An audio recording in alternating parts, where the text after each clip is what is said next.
हम अतार industrial estate के अंदर अपने तमाम यूनिट जो हैं जो फूड के हैं वो स्पेशली फूड के यूनिट जो हैं वो चला रहे हैं, अपने वर्कर्स का ख्याल रख रहे हैं और ये जो SOPs हैं इसको हम फॉलो रखेंगे इंशाल्लाह। और इसी तरह ये कोरोना के बाद भी अल्लाह ताला इस मुल्क को बचाए, हम इसको इसी तरह रखेंगे और अपने स्टैंडर्ड को मेंटेन रखेंगे।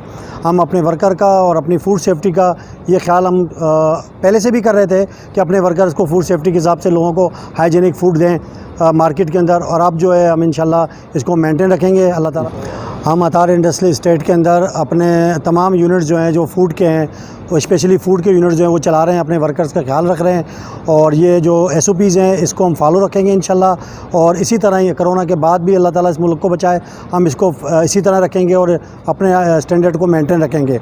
हम अपने वर्कर का और अपनी फूड सेफ्टी का ये ख्याल हम पहले से भी कर रहे थे कि अपने वर्कर्स को फूड सेफ्टी के हिसाब से लोगों को हाइजीनिक फूड दें मार्केट के अंदर, और अब जो है हम इंशाल्लाह इसको मेंटेन रखेंगे। अल्लाह ताला से खैर से बचाए। This is Al Jazeera.